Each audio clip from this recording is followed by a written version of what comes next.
We are short a couple councillors, but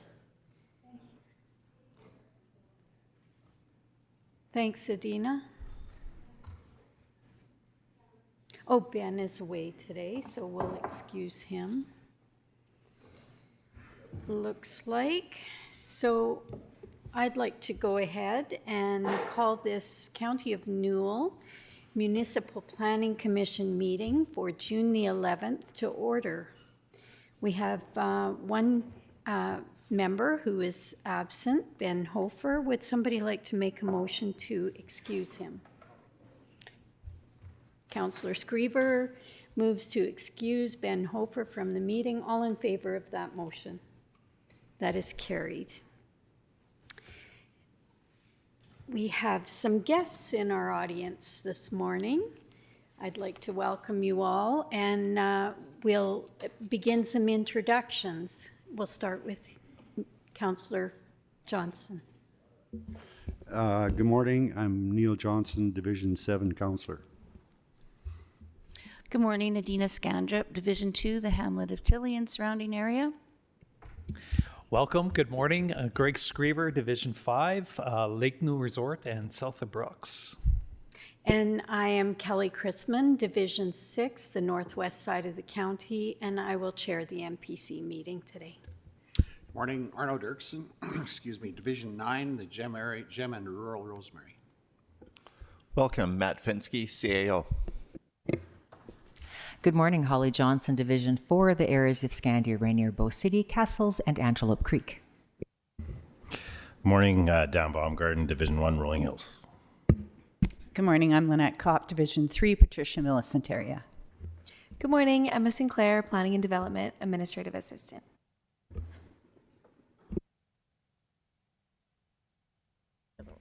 Good morning, Catherine Siakla, Communications Officer. Good morning, Sandra Stanway, Brooks Bulletin. Hello, Shanna Lee, Development Officer. I'm Maria Jackson, Supervisor of Planning and Development. Evangeline Broadway, Second Chance Excavating.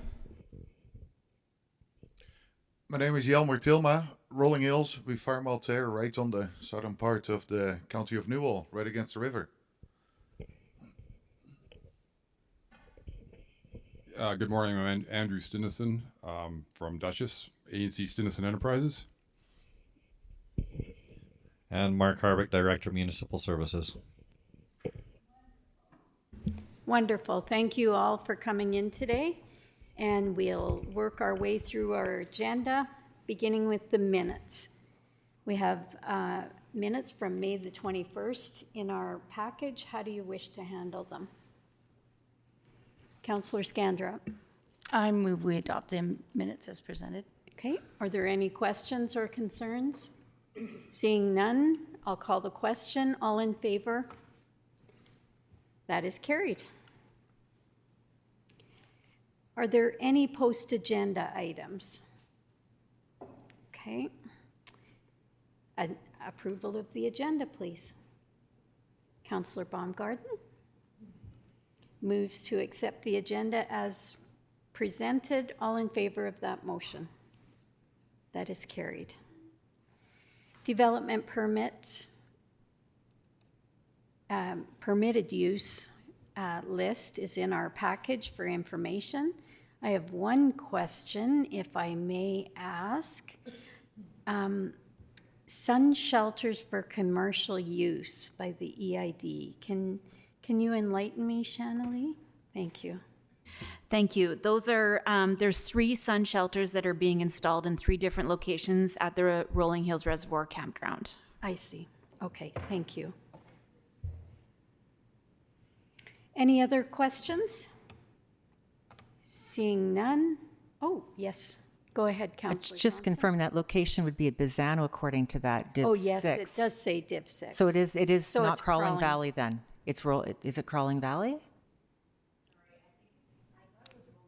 Northeast 11, 22, 18. That sounds like Bizano. Mm-hmm. Okay. Sorry, I could have looked it up, but I didn't. Thank you for that. We'll accept the report for our information. Thank you. Development permits. Shanley, 7.1. Thank you. Development permit 2026022 is for the operation of a industrial medium business, specifically an excavating business, and the use of on-site camping. The excavating business includes the storage of equipment and vehicles on the parcel and moving them in and out of the parcel for off-site jobs. Development permit was issued in 2011 for a temporary work camp, which was using the campsites and that are installed on the parcel right now. The permit was issued for November 2011 to April 2012 as a temporary permit. A private septic disposal system permit was issued in 2011 for holding tanks to service the 3 ATCO trailers for that temporary work camp. There's no permit on file for the septic field. The applicant had the field inspected with a certified septic installer who identified that the field could service the 3 on-site camping sites. But the letter did not indicate if the system was built to the Alberta Safety Code standard. The existing shop is being serviced by the tank and the field as well. The power and septic services are located underground, with each of the sites having a separate service. The county doesn't have records for the installation of the services for these sites. Condition D that I've included on the permit for approval of the campsites does say that we would like to have a permit for the electrical that was already installed. There was one response from adjacent landowners, specifically compatibility and security in the area, and that's included in your package. It was reviewed, this application was reviewed with the City of Brooks IDP. They recommended approval of the industrial medium business, and for the on-site camping, they have recommended that a condition be added that it is temporary, limited to April 1st to October 1st, which we have added as a condition E for option 1, and that work camp regulations be considered. When reviewing work camp regulations, there was proper bedding, laundry service, hand washing facilities, potable water, and septic. So potable water and septic are included in this application for the on-site camping. The bedding, the laundry service, and the hand washing facilities, that type of thing doesn't really fit with this. I've provided 2 options. Option 1 is to approve with the campsite and the conditions. Option 2 is to approve the excavating business without the on-site camping. And Mrs. Brodaway is here to answer questions. And we're happy you came in. Thank you for coming. Are there questions? Is there anything you want to start with? Add to Shanley? Or are you open to questions right off the hop? Yes, one thing I do want to note is that it is not, we don't want to apply as a works camp. We do want to apply as temporary lodging, and that it is not a campground as you would think of it. There's no campfires permitted within the yard. Okay. We need a category, right? So this is, yeah. All right, let's start on this side. Councillor Scandra. So I just want to clarify, when you're saying camp, is it going to be ATCO trailers? And are there 3 ATCO trailers there right now? No, the previous owners had the ATCO trailers. For us, it would be individual employees bringing their personal units for use. And then the other thing I did want to clarify is that when we purchased this parcel, it was not made apparent in disclosure that this was unpermitted work. We were of the understanding that this was all permitted. It happens far more often than you'd think. Who's next? Councillor Johnson. So just some clarification. So sometime between 2013 and 2023, there were 4 sites set up with septic and power and all this was done and they were used. Do we know how much they were used? And there was no complaints obviously back then? We may not have that history. We were not made aware of Right. the use of it, no. But you can see in the Google images from the previous owner that there are ATCO trailers on site. Shannalee? Thank you. Just from our records, there was a permit that, and after the permit was expired, they were removed. Whether there was anything on there during that time that we aren't aware of, but there was not a permit after that one. Thank you. Anybody else with a question or a comment? Reeve Dirksen. Thank you. Just with regard to the conditions that those are within, that works for you in terms of? We would like to apply for year-round access to the sites, knowing what the current year-round winter camping is in the area. There's wait lists everywhere for the winter camping, and as well, the work that we do does extend beyond the 6-month window that has been given. Okay.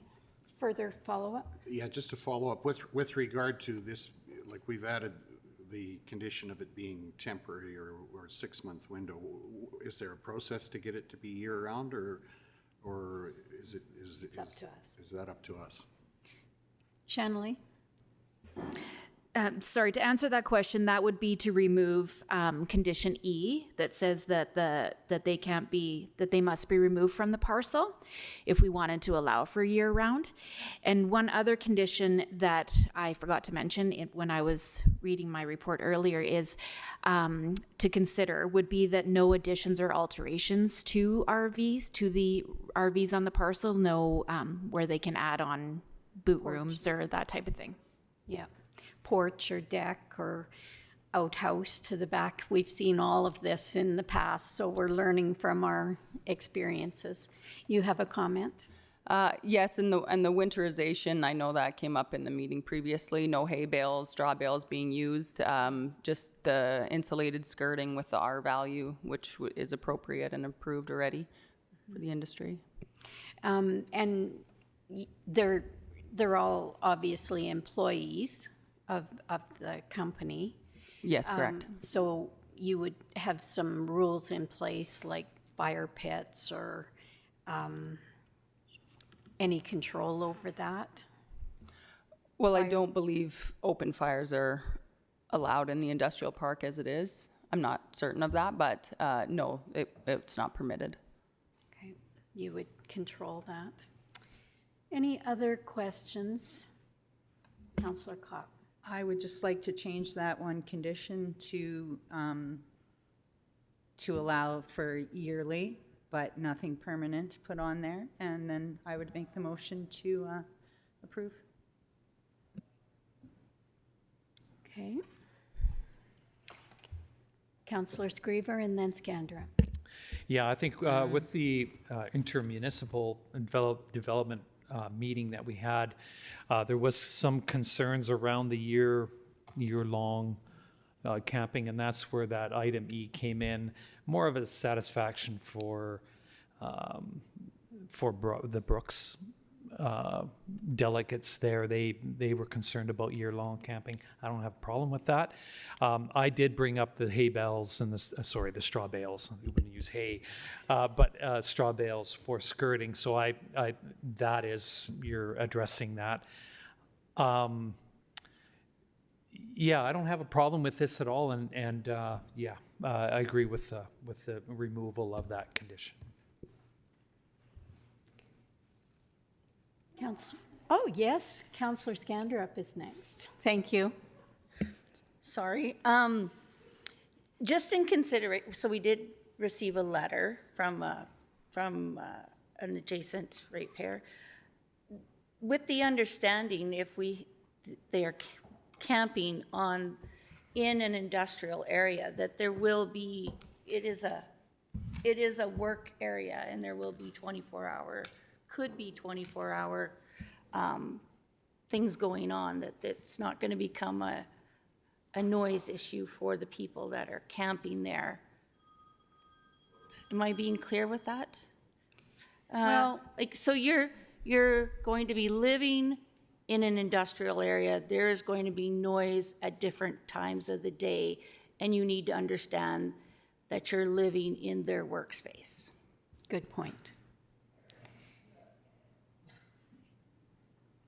So that is an issue that will be up to the workers, right? And that'll be a condition of work, obviously.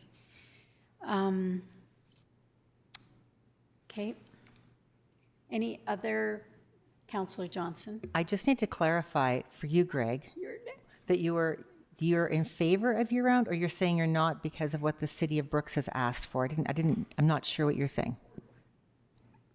Yeah, just to reply through the chair, yes, I'm in favor of the year-long. And the reason why this was put in there was to satisfy the concerns with the City of Brooks. Councillor Baumgarten. Yeah, I think this is a reasonable approach. I think we're also getting hung up on the word camping. This is actually lodging for workers. It's, I think, a good way to get housing, which we know is an issue. So, and I think the proper addressing of winterization with skirting versus bales, all that kind of stuff has already been talked about. So I'm definitely in favor of going ahead with this, with those conditions, addressing that, go year round. So just before I call the question, sounds like we're settling. Does that need to be a condition about the straw bales, just so we're clear? I mean, we're having the conversation, but is it clearly stated? Shannalee. I was going to ask that as well.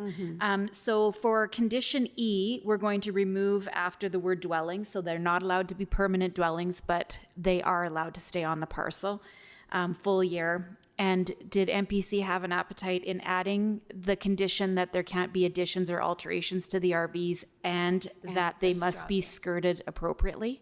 I would recommend that. I strongly think that that needs to be a condition.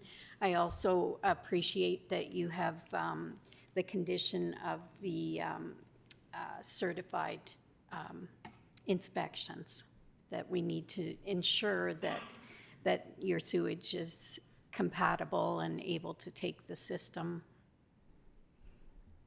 The sewage, the septic system has been inspected, but it was the electrical permit that you were requesting. Electrical and sewage, that they're up to provincial standards. Yep. Yep, Shannalee.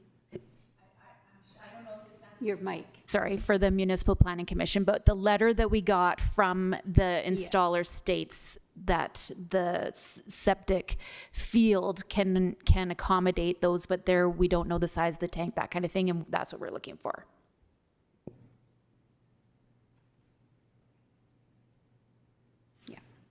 So I appreciate that those are in there. Any other questions or comments? I have to go back to the mover. Will you amend your motion to those two additions? Well, I already had the one there, but yes, we can say about the winterizing as well. Yes. And the additions to the... Yeah, I already said. Okay. I'm going to call the question. All in favor of the motion? That is carried. Thank you so much for coming in and answering our questions. We wish you luck with your workers. Thank you. And your cohabitators.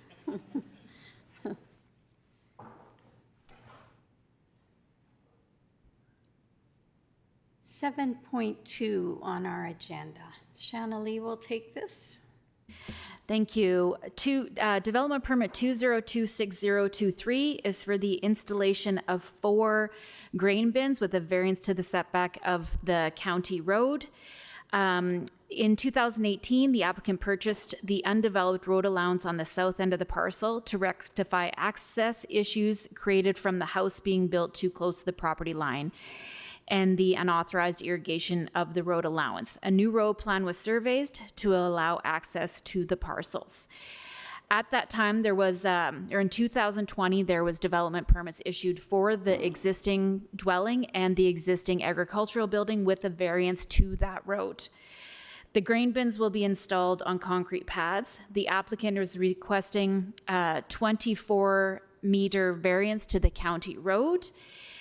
In response from circulations, Municipal Services does not recommend a variance because it will affect with future road alignment issues and it doesn't comply with the land use bylaw. And Mr. Tilma is here to respond to questions. Yes, thank you. Good morning. Good morning. We're back at the table again. We have history.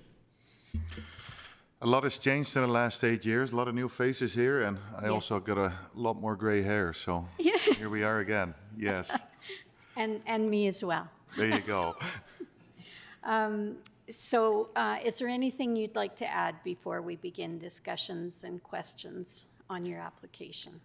I think so. I mean, an application comes in, but I'm also here, and that makes more sense than seeing something on paper, I think. We bought the place in fall of 2017 with a little bit of an inheritance, I think. I can call it that. Now we figured our stuff out. We moved to road allowances that work for everybody, that especially worked for Mr.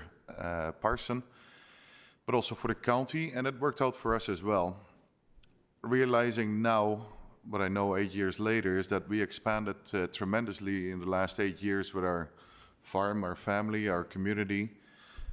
Things have been amazing in the county, together with the county, the EID, and everything that's happening in agriculture. It's been very good for us. Expansions have happened. We also built a potato storage, which we've been in touch with in 2021. That all worked out too. What we did 8 years ago, and this is something I didn't realize because I can't predict the future, we blocked us in. I'm stuck. I cannot. Because of the lay of the land there and the coulee and everything, I am blocked in. I cannot move, I cannot go anywhere. This is our main location. Before we even started in 2018 building the first potato storage, which was an existing machinery storage, I never saw this happening. I approached the county, a couple gentlemen that I knew in the county, like, why don't we build on the highway 2 miles south of Rolling Hills? But there's drainage issues there. And I shouldn't say the words that were replied to me in front of you people, but we were not building there, and that's why we chose this location. And yeah, hence we come here again, we're stuck. Yeah. We're stuck. And what we should have done in 2018, we should have built 2 miles south of Rolling Hills, but there was not a good reply before you even send in a development permit for that. That's one thing about hindsight, right? Yes, it's very absolutely. clear. But we're here today, and it's our job to look into the future and to ensure that roads, which we don't own, the province owns, we're given to take care of and to transport our ratepayers wherever they come from on those roads in a safe and proper fashion. So, are there questions? Good morning, Elmer.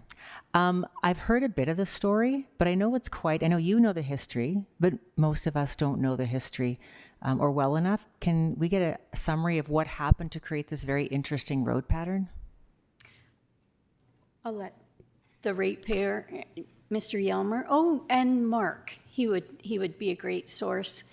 When Mr. Yelmer bought the property, that's when we solved the problem. Oh, Mr. Tilma, thank you. And so I appreciate his willingness to come to the table, and I want to say that up front. And I also want to say that the house was built in the location prior to a land use bylaw for the county. So not Mr. Tilma's building.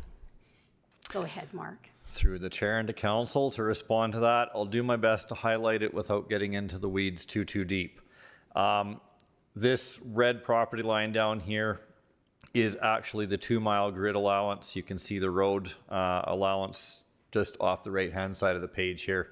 That previously extended through to the road allowance known as Range Road 13.5. And there was a pivot erected on this parcel prior to Mr. Tilma owning it. Landowner down in the southeast corner where the cursor is to the right of the legend is a completely different landowner, and it's a small triangular parcel that abuts the river, so there really is no other access to that parcel. So a road allowance needed to be established one way or other, whether the grid stayed as it was or as it is today agreed to between the county and Mr. Tilma. So that's why this road allowance skirts around the agricultural field. It was done by council of the day to preserve the agricultural investment. And this is also working with a lot of the contours of the land, because you can see a lot of drainages come into that area. So to be cost effective, if a road was ever to be developed, which in this case, if this landowner ever chose to truly develop the parcel out, there may be cost borne as a requirement of development to construct that road. So we had to find the happy place, because the most cost-effective way to build a road to that location was coming straight south and down the former grid as it was established back in the original survey. Comparatively, this worked out to be similar in nature for construction costs from a very high-level engineer's estimate, and that's why it got routed that way. So preservation of ag as it was invested, even though it wasn't done appropriately in the first place because it was over top of road allowance, finding the alternative, which Mr. Tilma agreed to at that point in time, and hindsight is 20/20 on everything that you do and where you need to be in the future. So that's the history that I'll give you on that. Is there any questions more about history? Thank you. Councillor Johnson, to my right. Yeah, to Mark, is there any other options that you can dream up to make this thing work? That are more, probably a lot more expensive, but. Well, if anything was to be adjusted, then we'd be back into the discussion. I don't know whether Mr. Tilma's in the position to say that he'd be willing to bear the cost to make the adjustments, because we're readjusting again, and that, in my opinion, is not for the taxpayer, but that is ultimately your decision of what you entertain. Alignment-wise, I'm not that familiar with this site anymore as it was 8 years ago. I'm quite confident that we did well upon what we were discussing back in the day to satisfy everyone. So I guess we'd have to sit down at a table to discuss what alternatives may be available, and you know, then costs would have to roll out after that as to whether it's something Mr. Tilma would like to explore or not. Thanks, Mark. Reeve Dirksen, and then Councillor Baumgarten. Thank you. Through the chair, just a couple of questions. How big is the parcel that is being serviced by that road allowance? The alternate parcel there. The private land to the south and east? Yes. 12 acres. 12 acres. 12.123 acres, something like that. Yeah. 12 acres approximately. Yeah. And is there anything on that parcel at this point? I guess you would know better. I haven't heard anything from Mr. Parsons in quite some time, as he did have intentions, potentially of a home or some kind of cabin residence at one point in time. Haven't heard from him in years, and I don't know if he's been out to his property since. We see him quite often. He's got a little storage sea can there, and last year he asked me if I would help him unload this cute little cabin that we planted there and leveled the ground for him, and we placed a little cabin out there for him. Okay. Now, with regard to if I can follow up, the 4 bins, how we're looking for a 24-meter variance? Like, where would they be if there was no variance needed? How much further out would they be? So the road sorry. Go ahead. Road allowance doesn't go perfectly east-west. It goes a little bit on an angle towards the south.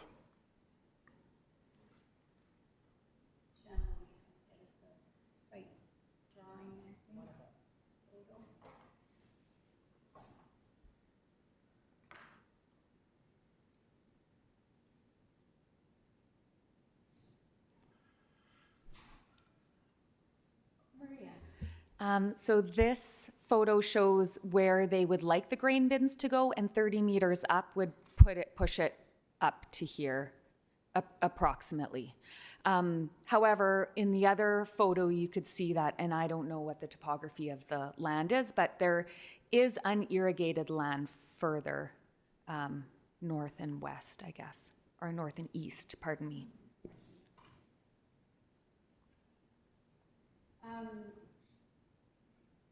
Are you good? Yeah, I mean, it's just basically you'd like to just put them closer to the road allowance than they normally would be because of the topography, right? That's basically what you're looking at. Reason number one, yes, topography. It's not just grain bins that we're looking for the future. Like I said earlier, we're expanding so much over the last 8 years. If we put the grain bins, let's say, in that location, then there is room for us to build towards the north in that dry corner, towards the irrigated land as well, a shop, another potato storage, or anything. Something else. Yeah. This way it sets us up that nothing is in the way for the future. And I guess the subsidiary question then, I mean, because of the size of the parcel that it's servicing, is not likely to be an industrial road going into there at any point in the future, or is there from staff perspective? What do you see, and what are the risks? I think from the county's perspective, we just want to make sure we're not getting ourselves into a problem later on that's going to cost unforeseen expenses to anybody, right? And just to your point, it could be. To your point, it could be sooner rather than later. It would just take a snowstorm to snow that road in, and I mean that could happen as well. That's why we have setbacks, right. Is weather related. Councillor Baumgarten. I think some of this has been talked about in what Yelmer is saying for future expansion. We need to remember that this road allowance is a dirt track right now, impassable over the last couple of days with the rain.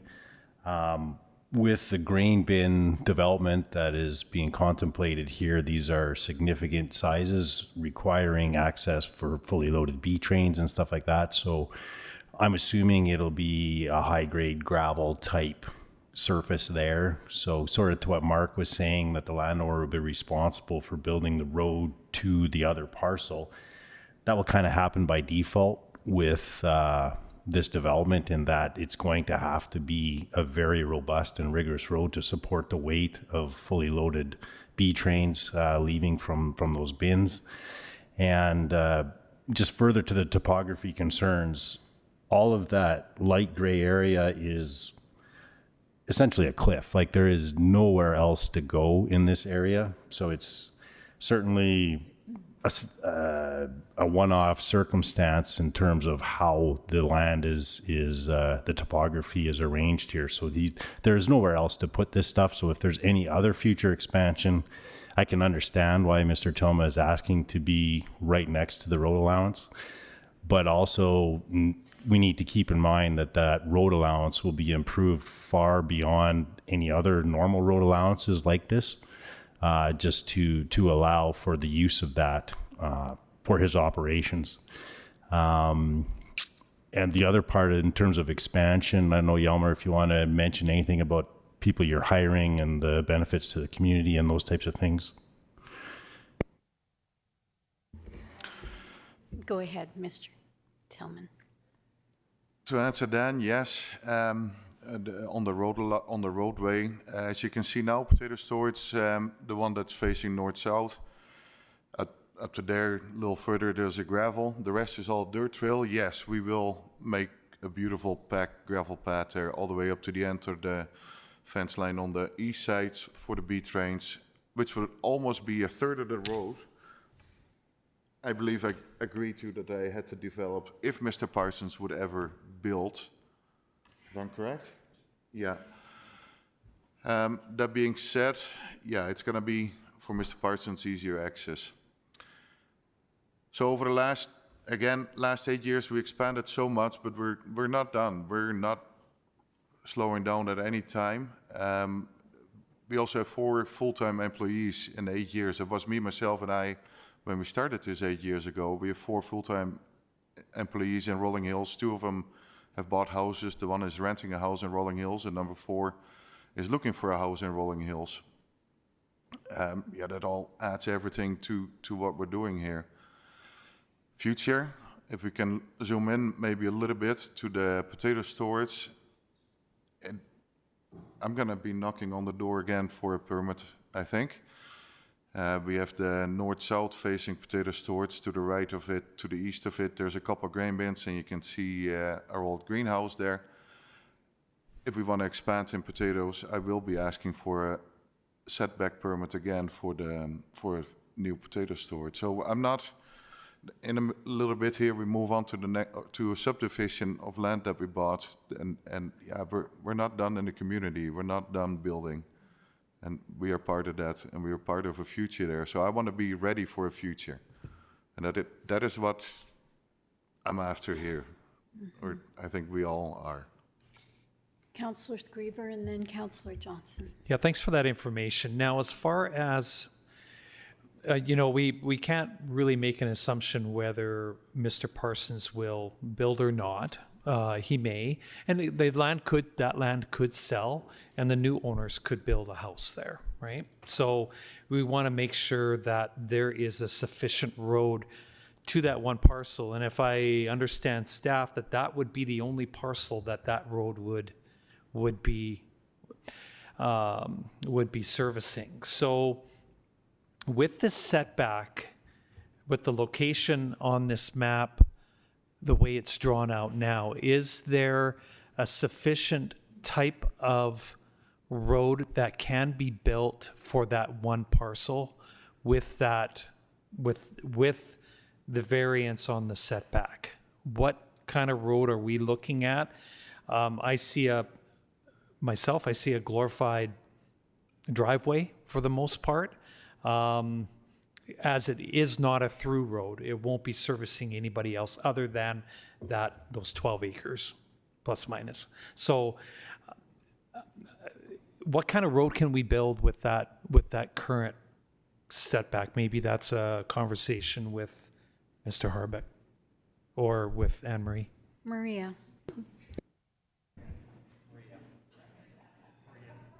That's okay, thank you.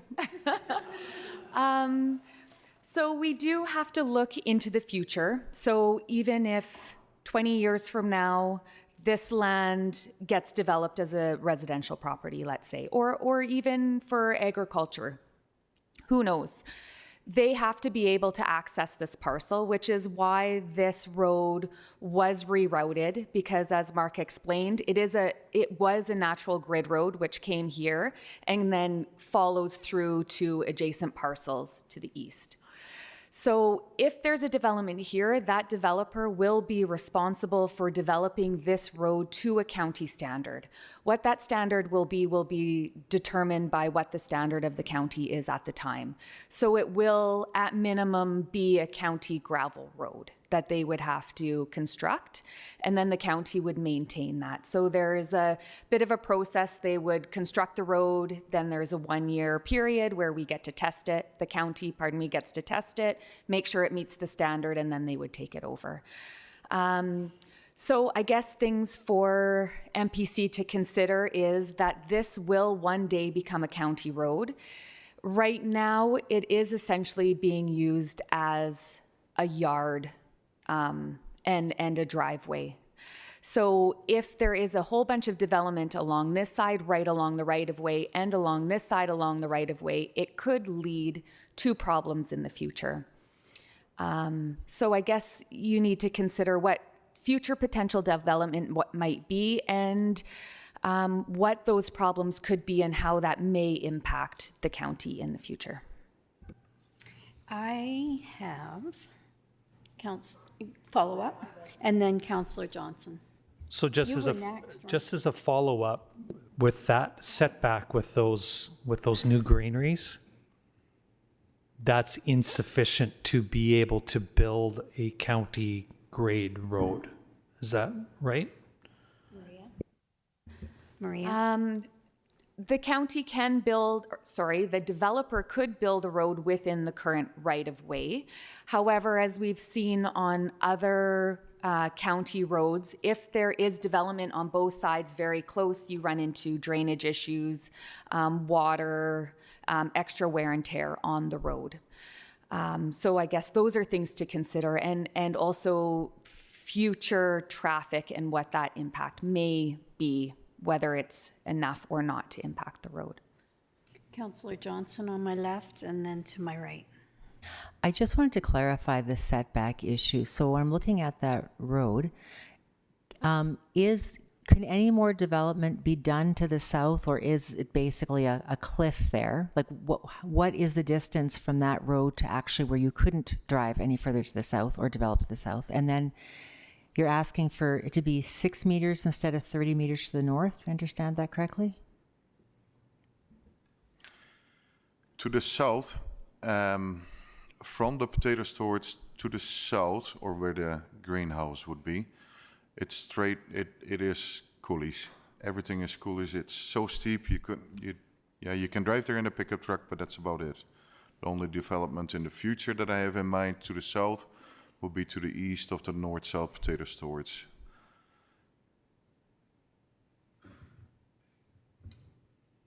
Follow up? So how far east from your last building can you go?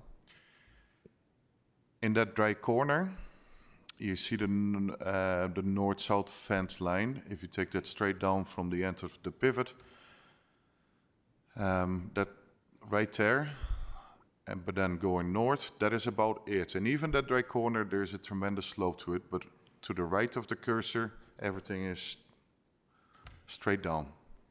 That is all, that's not, how do you say that? Ready for development. Councillor Neil Johnson. Yeah, I think this is really just a tiny road that's going to stop a whole pile of development, which I think is great. Would you be willing to partake in maybe sharing the cost or paying for the road that would make this go away?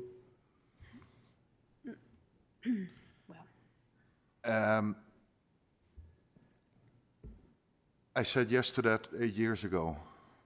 Mm-hmm. So I think, yes. If there's a development down below, I had to pay for 1/3 of the road development. That means from the range road 13.5 to the end of my fence there, to the end of my kind of yard, the north-south fence, right by the cursor. That will be about 1/3 of the development of that road if Mr. Parsons decide to make a full-time residence there. Cool, thank you. Just a follow-up question, you did talk about building up a road and also reinforcing the road next to where you want to put the bins, right? So where will the road be built up to under your current plans if we go ahead with this? Right from the left-hand side of the photo all the way through to where? Right up to the cursor. That yeah, okay, and that will get built up, okay. And you're doing Which he suggests is 1/3 of the entire project. Okay. And yeah, good. The difficulty that I struggle with is the weather. snow in, the wear and tear on the road that the close buildings are going to cause. Yes, Councillor Baumgarten, you have the answer. Well, I was just, Yelmer, I think you've had experience with snowstorms and Mr. Parsons, and given that you will need to access that for your own use, could you maybe explain how you address snowstorms? We're ready for snowstorms with the zoom bomb and the blades on the front of the tractor. Mr. Parsons wanted to enter his property, I think it was 2 years ago, and he phones me. He said, "I'm here." I said, "I see that, and you're not going anywhere." But he did go anywhere because I went out there and I cleared the path for him to make sure that he was able to reach his property. And that was not in our yard, that was just down the river, or down the coulee a little bit to the right of the cursor. What does this, staff, how does this set us up going forward? This is a huge divide from our bylaw. So how is this going to impact going forward? Mr. Tilma has been great to work with. He's been an awesome neighbor. How long can we continue to give dispensation without having, I don't know, I mean, you can always go north and shut your end gun off, and it's not going to hit your buildings possibly that way, right? I understand we want to preserve agriculture, but I'm just struggling. Thank you. I have more questions. Councillor Johnson and then Kopp. I'm curious about the road that Mr. Parsons is using to access his land. So, of course, because of topography, we can't see topography. So is that, I'm thinking that road to get to his place is not all flat and lovely under the best of conditions. Am I correct? So I'm wondering how much we're talking about this little stretch that could be a problem when the entire way could be filled with other challenges given the topography. Am I correct? You're absolutely correct. Yeah. It is a dirt trail that I maintain a little bit because I also have a pump site there, as you can see. But if I don't maintain that little tiny dirt trail, then there's no way of accessing anything to the east of our property or our fence line there. Yes, it is. It is up and down, steep. And Mark, this new direction, this is a legal land. It is a registered road allowance, so yeah. Councillor Kopp. So my struggles with this is, for one, if that were actually turned into a road, we have ditches. The ditch would be right in front of your grain bins. Yeah. Just in the thought that you might not always own the land, Mr. Parsons might not always own the land, and the person who buys Mr. Parsons might not be as good of friends with the fellow that bought your land. So we could be in a very big kerfuffle here by allowing this to all continue. So this is what I struggle with saying yes to this. And that's why we have a land use bylaw. Very much deviating from what we exactly feel. Councillor Reeve Dirksen, please. I hear what's been said, but if I understand this correctly, the placement of those bins is not going to be the challenge going forward if there's development on that other parcel. It's just going to be a matter of some 4 grain bins going to be closer to the road than they otherwise would be, and there won't be a ditch between the grain bins and the road, because that's going to be leveled off and basically grid road, so you can access the bins off the road part of the time. Is that correct? Yeah, that is correct. And so, oh, sorry. If I may ask the question, that is today, that is the plan. But when future development is needed, there needs to be a ditch. There needs to be a proper road with ditch, which will infringe on your development and your grain bin access. No. Maybe I'm wrong. I don't visualize it that way because I mean, if it was a standard road allowance, that might be the case, but what would you have a ditch for there? I don't think it's draining anything from either side of where the bins would be. Am I correct on that? I mean, I'm all with making sure we don't get ourselves into a problem in the future, but it seems to me that those grain bins being closer to the road than they normally would be will not be the biggest challenge about setting up a full-out grid road down to that other property, or am I wrong? Mark. Through the chair. That established road allowance is a 20.112 meter wide road allowance, the same as every other government road allowance unless we've acquired land outside of that. So be it a local gravel road, which is probably what would be developed there, it's going to fit within it with 3-to-1 side slopes. There isn't going to be a flat bottom ditch. It'll have 3-to-1 back slope, and your 8-meter road top fits. There's nothing better than that on the existing Range Road 13.5 right today. So I can't require somebody to build something of a higher quality road to lead to something of a lesser quality as you're taking traffic and gathering more traffic from it. The likelihood of something significant happening with development east of Mr. Tilma's yard, probably pretty low. You may have a residence in the future. I can't say that. We've talked in the past that the best opportunity would be that if Mr. Parsons ever decided to put the property up for sale, probably be in the best interest for somebody to buy it for agricultural purposes, and then there's never going to be a question after that. Mr. Parsons wasn't at that position in life. It is a very unique, one-of-a-kind parcel out in the middle of nowhere, adjacent to the river, kind of prime. You want to keep it for yourself, but that could change as well, and I think Mr. Tilma understands that, and whether that's in the books, that if the opportunity came, you buy it, or the neighbor buy it, I don't know. Everything to the east of that is surrounded by agricultural development as well, and or the natural terrain of a river valley where it's very unlikely that anything significant is going to be developed where you're going to have a lot of traffic filtering onto a road built here. Okay. The challenge for operations, yeah, we're not getting things set back far enough from a road. Snow drifting, you can see the buildings already adjacent to the road to the south. Former county council and administration supported the road allowance when we agreed to place it where it is, to work with the agriculture, to work with the existing structures and buildings.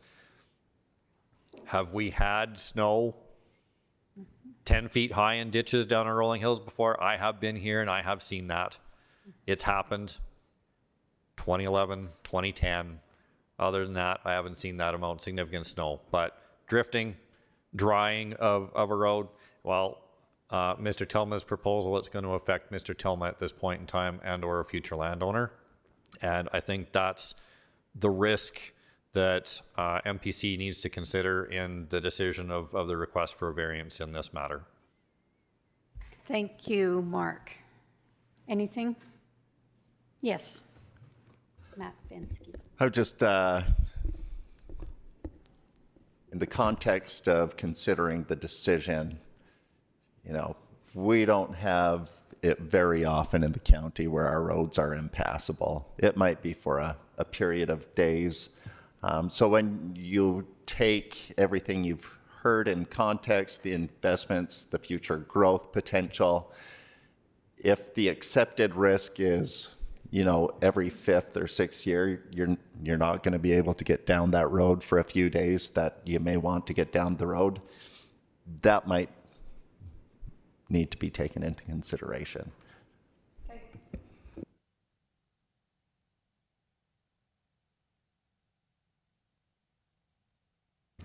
I'd like to make a motion that we approve this application.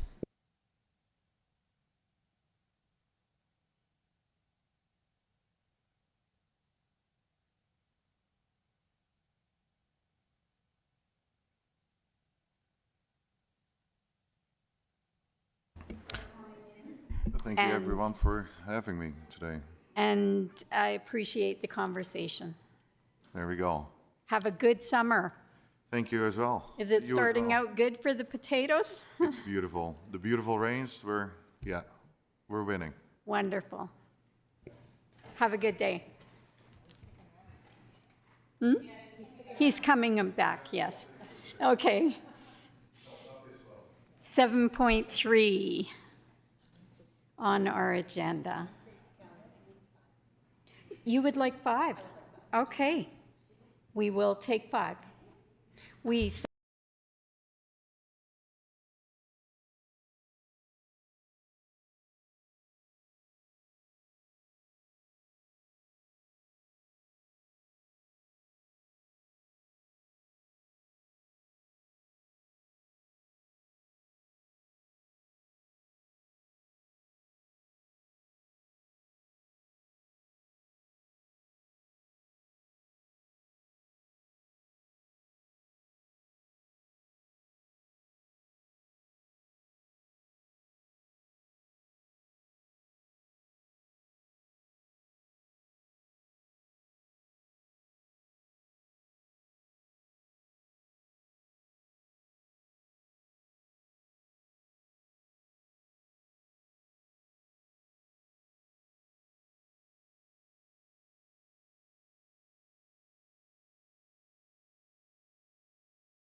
Municipal Planning Commission meeting.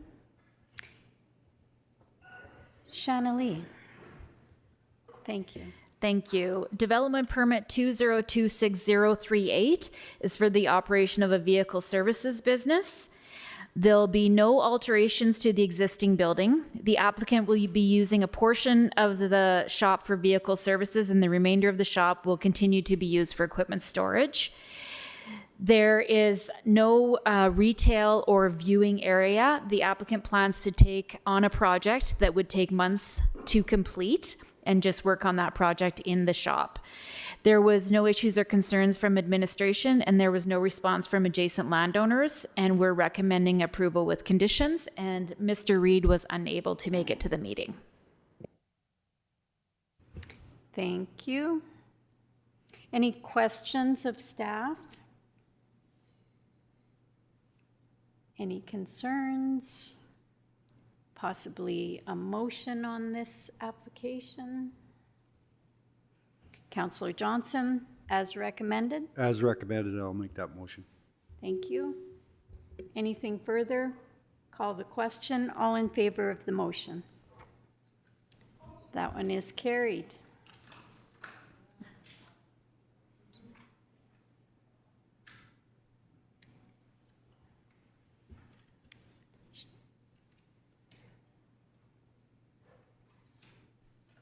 Shanley? Thank you. Development permit 2026039 is an application for an accessory building that will be used for agricultural storage.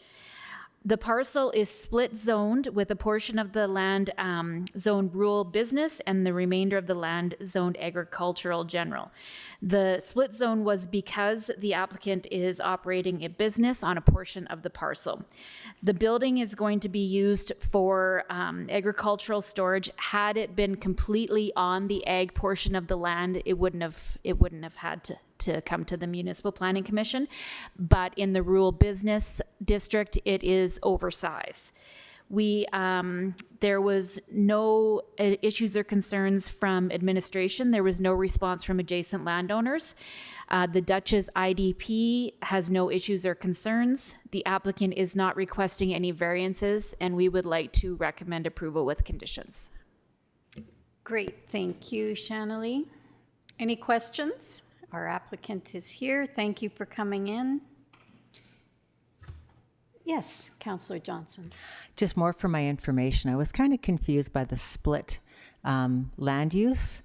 And is this part of the business, part of it small business, or is it part of agricultural? Is it all agricultural now? I just needed some clarification on that. Mr. Stinnison. Yeah, it's going to be part of the business and the agricultural. Like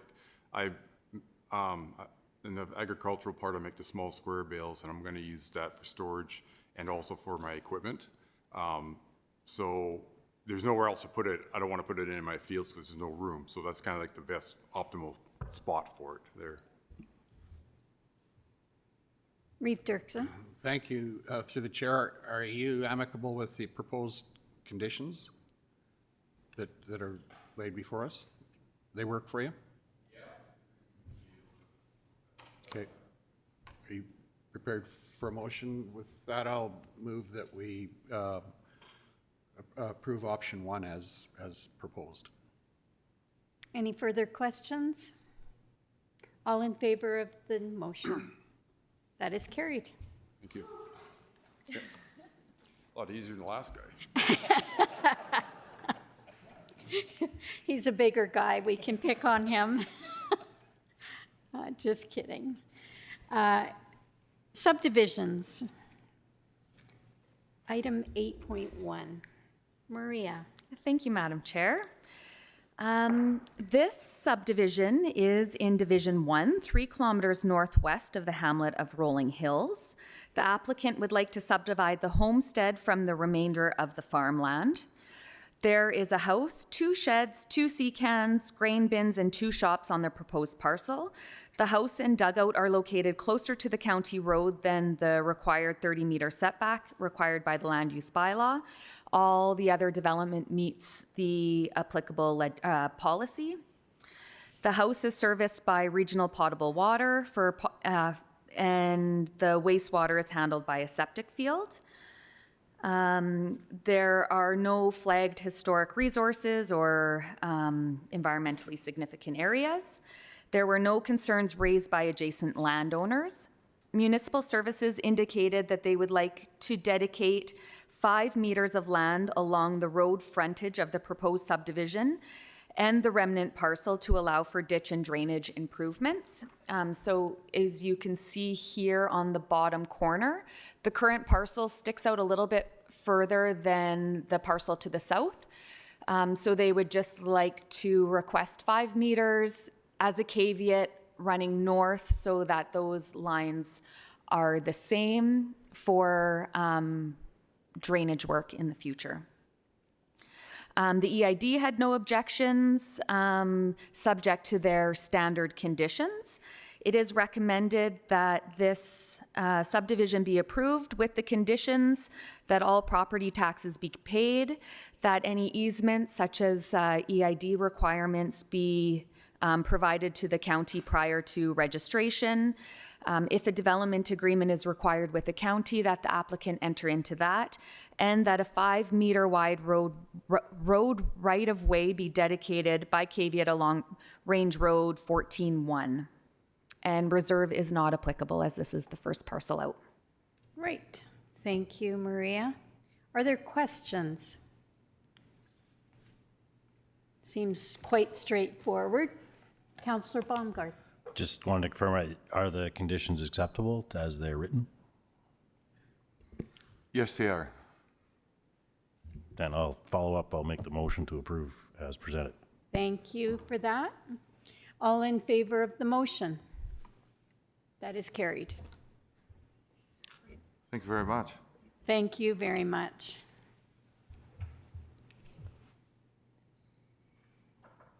We had no other business, no post agenda. Is there a reason for in-camera conversation? Seeing heads shake in the negative. Are there any questions online, Catherine? There are none. I'll adjourn the meeting. Okay, I'll suggest.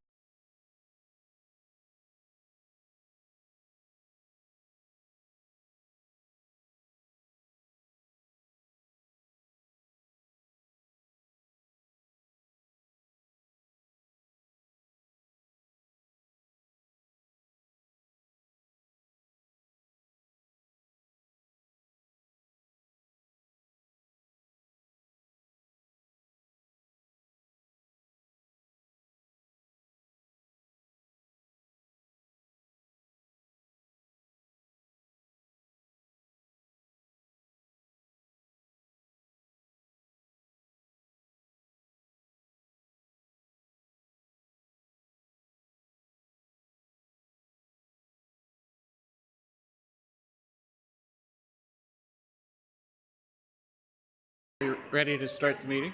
Okay.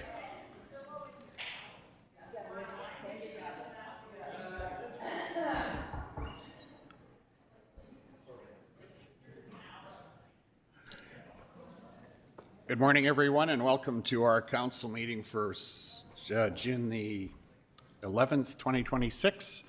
I'll call this meeting to order, and to begin with, we have Councillor Hofer, who will not be with us today, so we just need a motion to excuse him from the meeting. Councillor Skanderup makes that motion.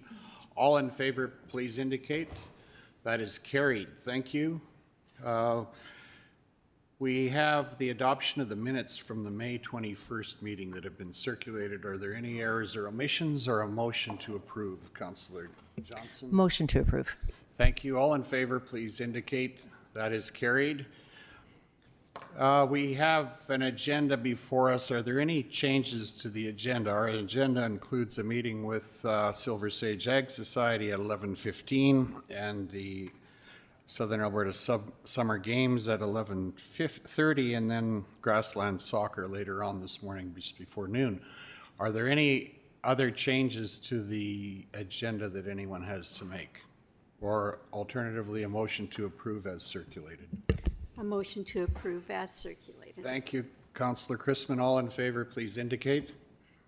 That is carried.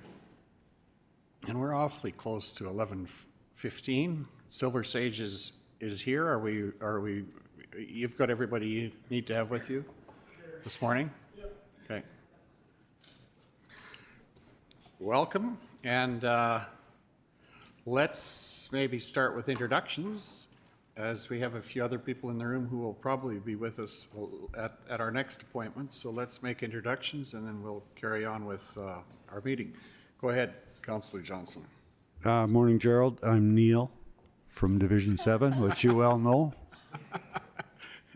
Good morning, Adina Scandrup, Division 2, the Hamlet of Tilly and surrounding area. Good morning and welcome, Gerald, and esteemed guests. Greg Screever, Division 5, south of Brooks and Lake Newell Resort. Good morning. I'm Kelly Chrisman from Division 6, the northwest side of the county. And I'm Arno Dirksen, Division 9, which is Gem and Rural Rosemary. Welcome, Matt Fensky, CAO. Good morning, Holly Johnson, Division 4, the areas of Scandia, Rainier, Bow City, Castles, and Antelope Creek.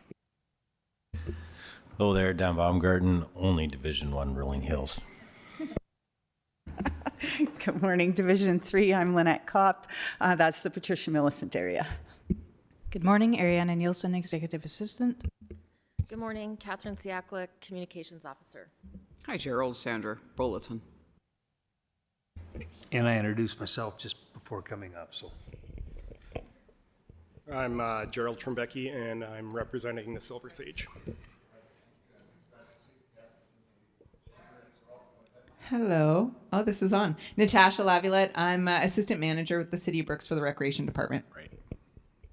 Janelle Marion, and I'm the Program Coordinator for the Rec Center.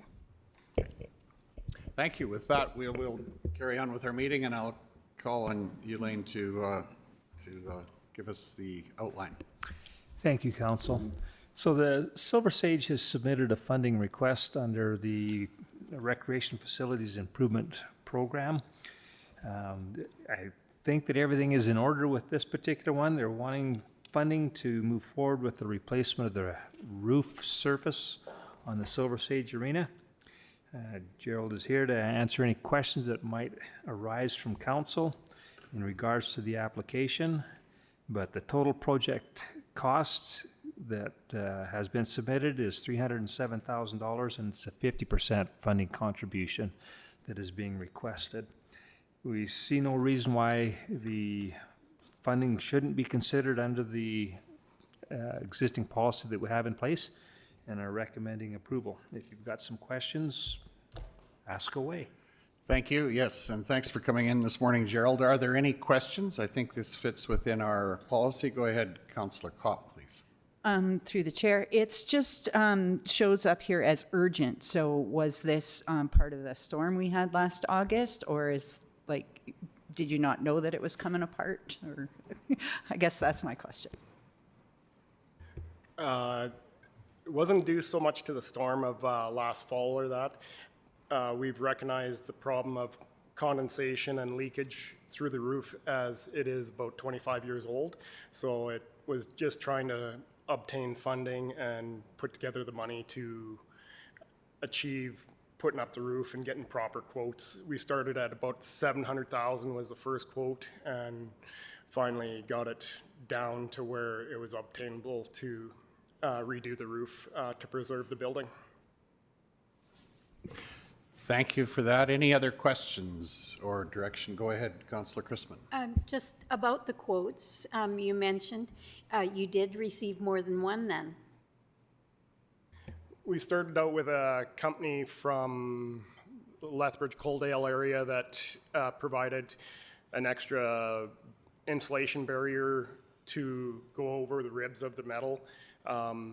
They were up around that $700,000, and then we also got the quote at the same time from Armor Building, which was a different quote. It wasn't including the extra insulation to cut down the condensation in the arena.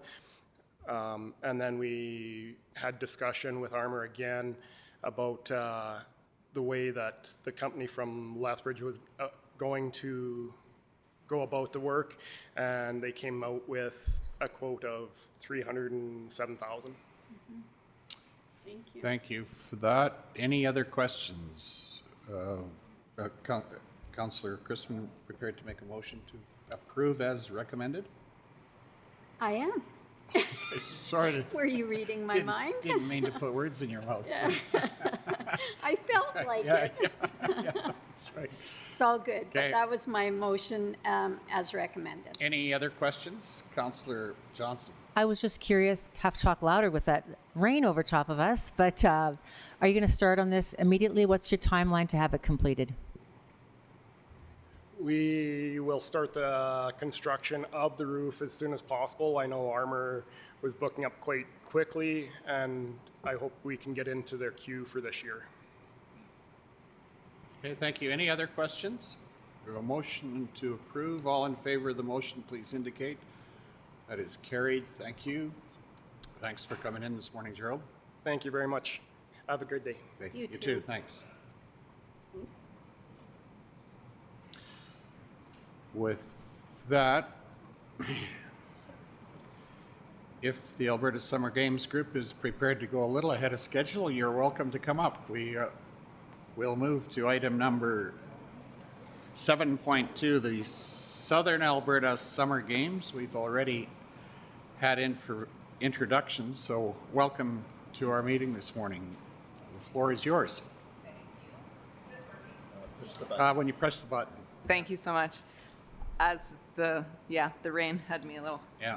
So, thank you so much for having us today. We are back here again representing the Southern Alberta Summer Games. As many of you would have read the memo, established in 1970 and one of Western Canada's longest running multi-sport games.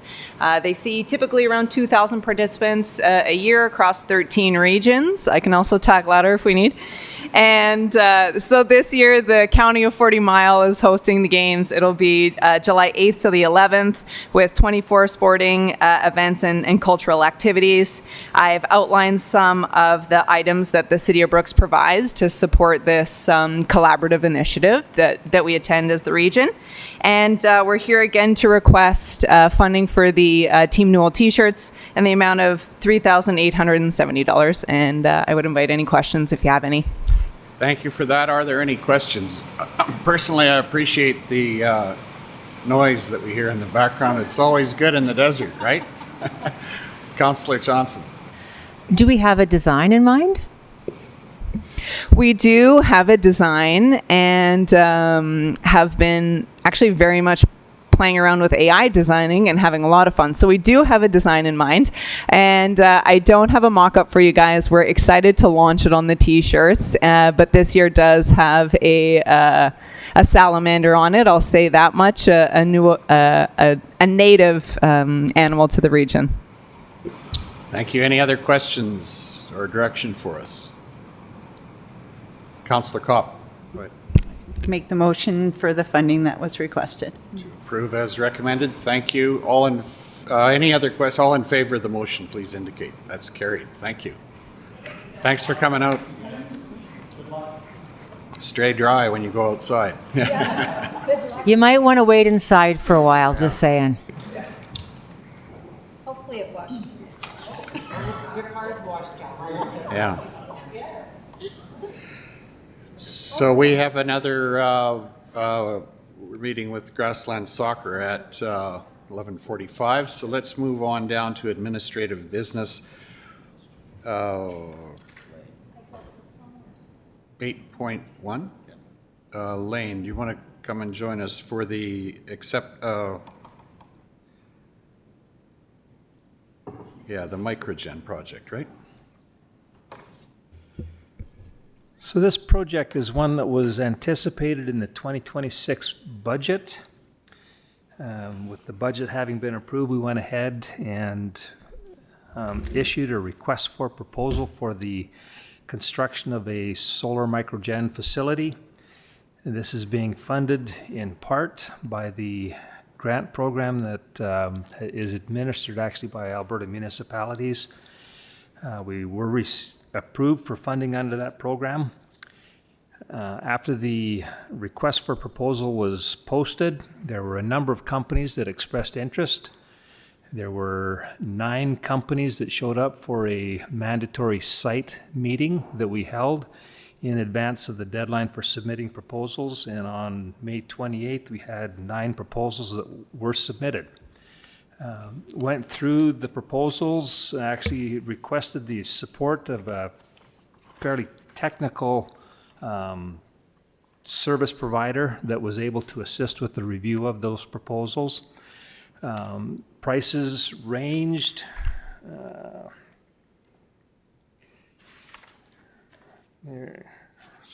prices range from $769,000 up to $1.054 million.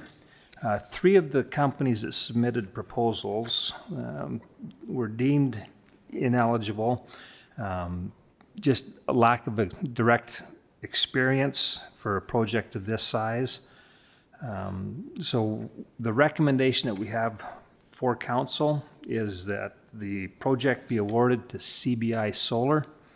They're a company that's based out of Calgary, certainly have lots of experience in projects of this nature, well qualified to do the work. It's coming in within budget, and the recommendation is to award the contract. Thank you for that. Are there any questions? For direction, go ahead, Councillor Chrisman, please. I couldn't find it in the write-up. How much land will the solar farm take up in the back here? It's just going to be a piece right up against the corner of the pasture here. They're talking about 2 rows, possibly 3 rows that will extend from the west side over to the grassed area. As far as the actual land base, possibly 1 acre, 2 acres. It's nominal. Yeah, thank you. Okay, Councillor Kopp? So the way this one's set up, you sell your excess onto the grid, or this is just, we use it and pay less? With microgen facilities, you can only produce what the facility will use over a 12-month period of time. During the summer months, when it's producing more than the facility draws, the excess goes into the grid. So there's a bidirectional meter. It measures the power going both ways. So during the summer months, you produce more. That goes into the grid. It sits as a credit on your account, and then in the winter time, you're drawing down on the credit balance that has been built up over the summer months, so that at the end of a 12-month period, you've offset your consumption. Go ahead, follow up.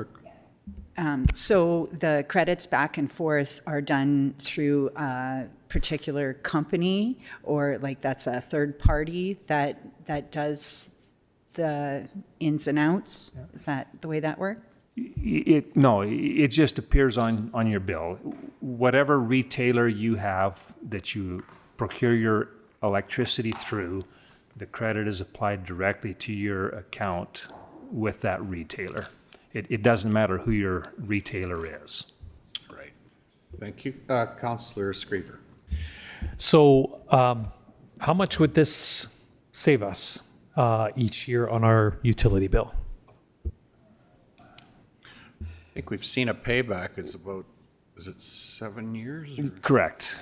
Yeah. So there's 2 different costs on your utility bill. You've got your transmission distribution costs, and then you've got your electrical consumption costs, and it's only going to cover the cost of the electricity that is used. The distribution charges, they will continue to be incurred. There's no getting around those. Yeah. Thank you. Go ahead.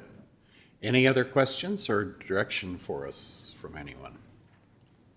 Councillor Chrisman? Yeah, my suggestion is that I make a motion to approve option 1. Thank you. Are there any other questions? Seeing none, a motion, indicate approval of the motion. Please indicate. That's carried. Thank you. And thank you. Yeah, thank you. Thanks, Lane. Let's move on to item number 8.2, which is a rescheduling of the upcoming Committee of the Whole meeting because of conflict later in the summer. I think that the details of this have been worked out. Is there anyone prepared to make a motion that we reschedule our Committee of the Whole meeting as per indication? Go ahead, Matt, you've got a comment? Yeah, and through the chair, just further follow-up. We've got a recommendation to front-end the MPC, shifting the start time to 9 a.m. on the 23rd. Administration is also prepared if the 23rd is not amenable. We have a few folks who will be away at a conference, may want to attend sessions on the 23rd. The 24th, the Friday, would also be an option for you to consider. So we don't want to exclude folks who may want to attend sessions on the 23rd there, but 23rd works, 24th works, and you can get creative if neither of those days is good for you. Okay, thanks for that. So there's an agenda at Penwar on the 23rd is what you're saying that's worth leaving space for? Okay, so what is your preference, council? I mean, are there either we'd have a meeting with 3 or 4 people absent, or, well, or move to the 24th is maybe the better option if that's a possibility. Go ahead, Councillor Chrisman. Well, based on our agenda and what's being proposed, there would only be 5 here if all other council, because there are 5 going to Penware, so, or possibly 5. Potentially, Yeah, so I think just to be safe, that we move the meeting to the Friday. Okay, you make that motion? I see question marks, so I want to let you know that I'm going through RMA. Right. Okay?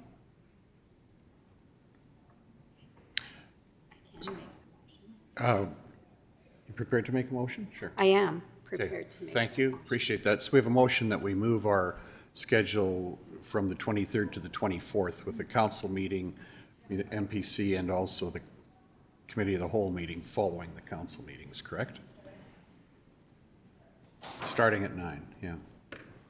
Any discussion on that? All in favor of the motion, please indicate. That is carried, thank you. Let's move on to functions of council. 8.3, Southeast Alberta Chamber of Commerce, Brooks Newell Member Appreciation Night on June 17th. Someone make a motion that that be a function of council? Councillor Johnson? I'll make that motion, but I can't attend. I have 4-H that night, but I think it'd be a great thing for someone to go to.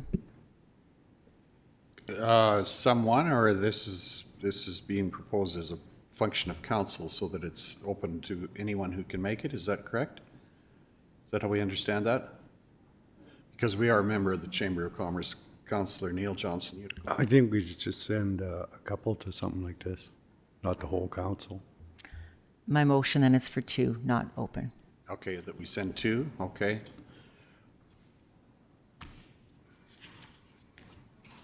All in favor of the motion, please indicate. That is carried. Who would the 2 be? Are there volunteers for that, or people who are interested in being there? I expect I won't be there because I'm going to an Ardor event in Cremona that day. Who could attend? Can't. Okay, we have a few people who can't, but I'm going to suggest that if we can have someone attend that you register with Ariana. Is that reasonable? Okay. Anyone who knows they can, go ahead. Neil, can you go on behalf of us?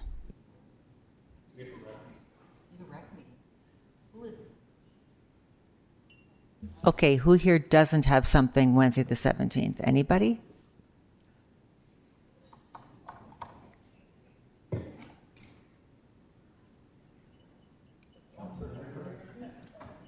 Okay, we don't need to, I don't think we need to get held up here. I think that we know the event is covered. If someone is able to attend, we'll ask you just to let us know that you can attend through Ariana. If that would work.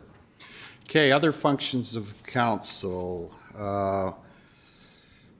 8.3.2, the event at Fairvale Colony has been postponed to September, so we'll have further information on that. That'll come back to our agenda. We don't need to deal with that. What else do we have? Any other functions of council?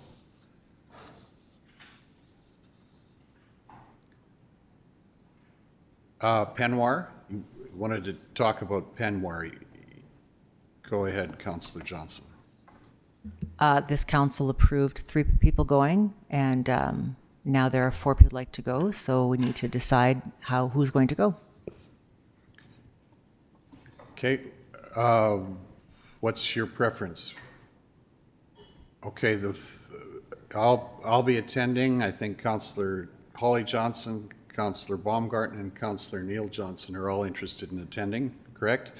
What is our preference? Do we want to, and just for clarification, Councillor Chrisman is attending. on behalf of RMA.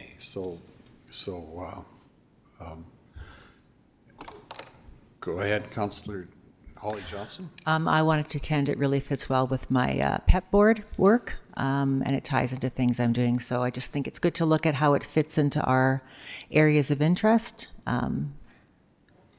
We need to be cautious. We've sent a lot of people to a lot of places this year, and just make sure that we're looking at training strategically in conferences.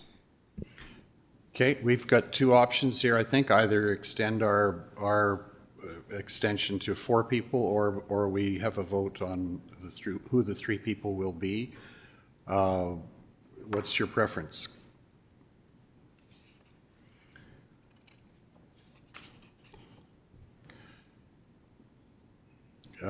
Councillor Johnson?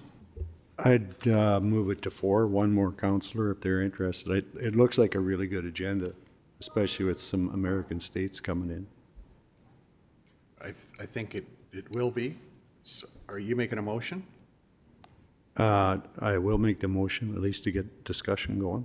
Yes. That we send 4 people to that conference? Okay. Any discussion? All in favor of the motion, please indicate. That's carried. Oh, opposed? Okay, that's carried with opposition. So that's decided. We'll move on. Thank you. Any other functions of council?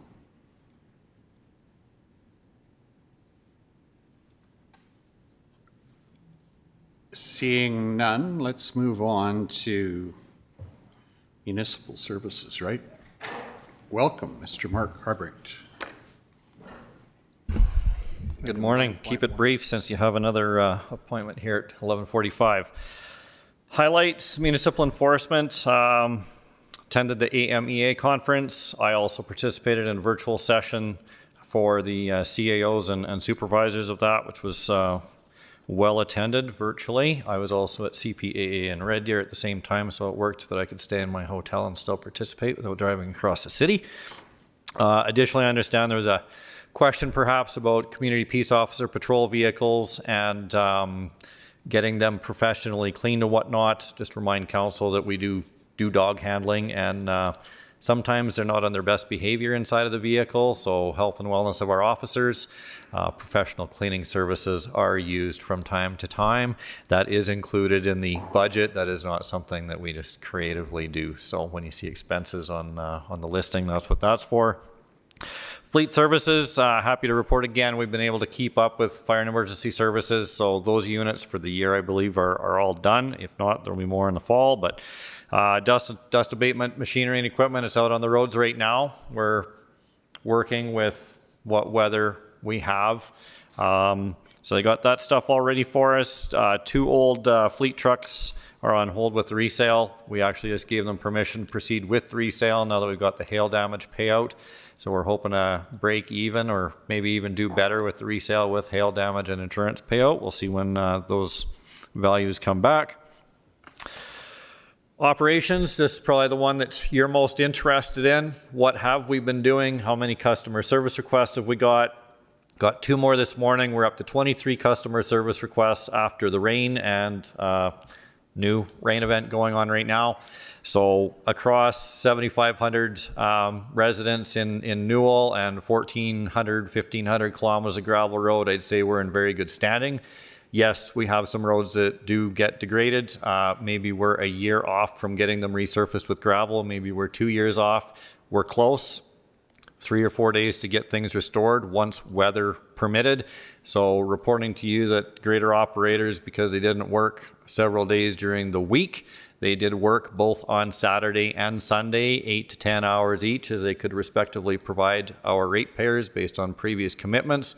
And it wouldn't be considered regular road grading. It was to get across the roads and get them back to a safety perspective, and then get into working with dust abatement, because that's going. So doing our best with what we've got, and given time, things will be restored and hopefully find satisfactory place with our residents, our roads, and managing our assets.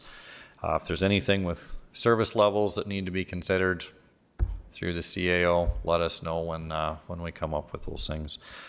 Lots of projects on the go. I'm not going to list them all out. You can read them for yourselves. Highlights out of some of that is that we have the electrical at the Lake Newell Resort lift station finally going on with our engineers and procurement. So that's been a long time coming.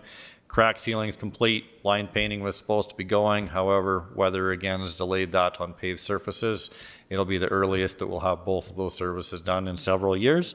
And yeah, industrial backhoe has been on site doing final landscaping down at the resort, getting seed down on the ground. Great timing to have all that done. Hydro seeding went down on the Lake Newell Resort pathway as well, so that seed's getting the moisture that it needs to get germinated and get growing.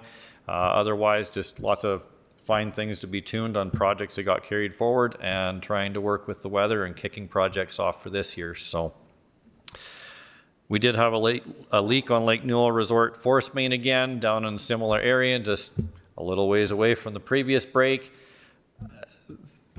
$20,000–$30,000 in repairs better than $2 or $3 million in replacement of line. So I think we need to find that tolerance level as to when do we start questioning. And there weren't any delays in the service delivered to the Lake Newell Resort residents and all of that. So no impact to community with that happening.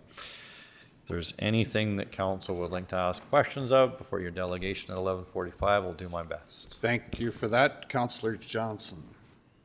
Just a question about the township road. Well, I think I'm going to call it the Lake Newell Resort Road connecting with 873. Part of the reason we looked at that this year is because 873 was supposed to have construction on that road, which, as far as I can tell, is not happening. So should we not be waiting to do that until that road is being done? Because that was the plan, to do it in conjunction? Well, we weren't going to receive the benefit unless there was a contractor already bidding and secured an area that maybe we would get the benefit of reduced mobilization and demobilization costs. We may, I'm not exactly sure where Jeff is at with all of the engineering, because he's got Westland Acres, he's got 14.5, he's working on all of those projects. So when we get around to it, we'll talk to make sure we're getting the best bang for the taxpayer on that.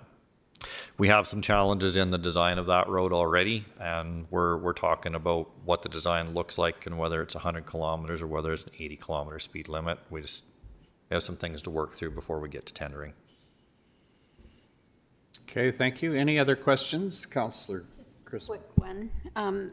We received calcium this morning. Is this rain going to be a problem?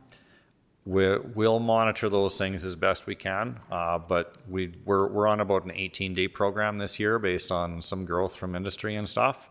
So we're trying to get done as per council's July 1st, and it's June. As the manager of operations would say, you get between 4 and 6 inches of rain in June every year. So buckle up. It's nothing that we haven't contended with in the past. Last year it rained just about all of July, right? So we're working with the weather and what we need to do, and we'll put in the extra hours to make sure we get everything. And if something needs to be redone, we'll evaluate those on a case by case. Thank you. Thank you. Two things. I appreciate the fact that the rain tests our roads, and that's a good thing in the desert. And secondly, appreciate your interaction with ratepayers when there's calls coming in. Appreciate the follow-up that you've done to it's good for all of us, and appreciate your effort in that regard. So I just want to acknowledge that on behalf of all of us. So, thank you. Any other questions or comments? If not, a motion to approve the municipal director services, or the Director of Municipal Services report. Councillor Kopp makes that motion. All in favor, please indicate. Thank you. Thanks, Mark.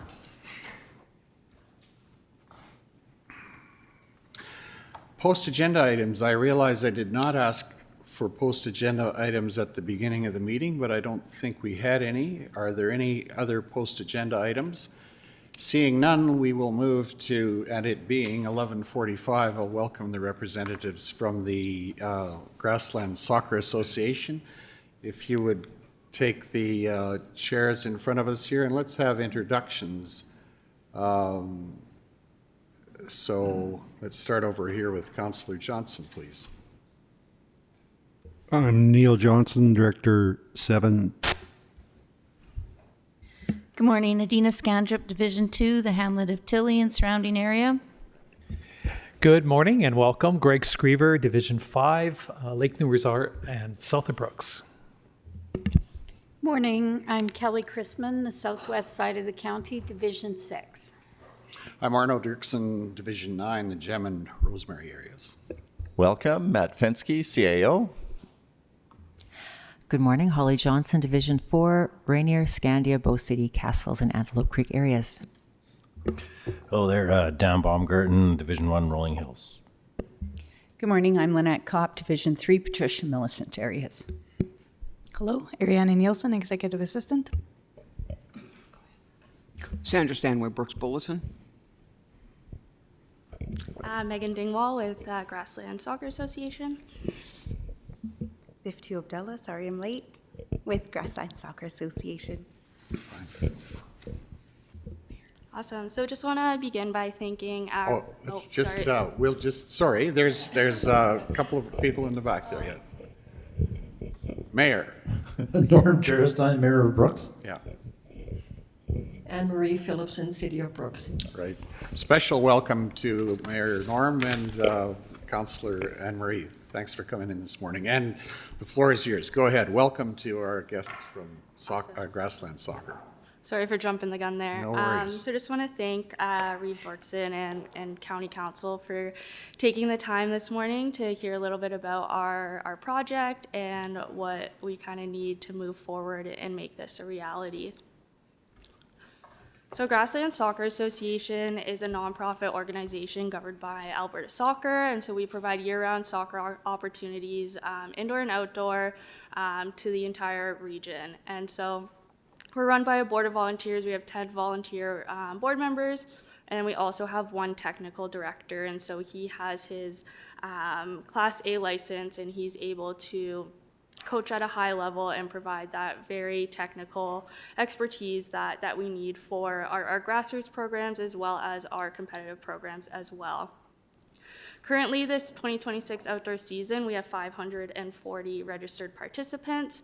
Of that, 20 of those participants are from the County of Newell. And so there is, that equates to about 100 participants, and we see that as a huge benefit to our community and really appreciate, the willingness for those residents to travel into Brooks to participate, as well as travel to Rosemary and Bassano as well. Considering our registration figures, so you can see the breakdown there. So we have 385 local Brooks, 104 from the County of Newell, and then 51 from other municipalities that are traveling into the region to participate in our soccer program.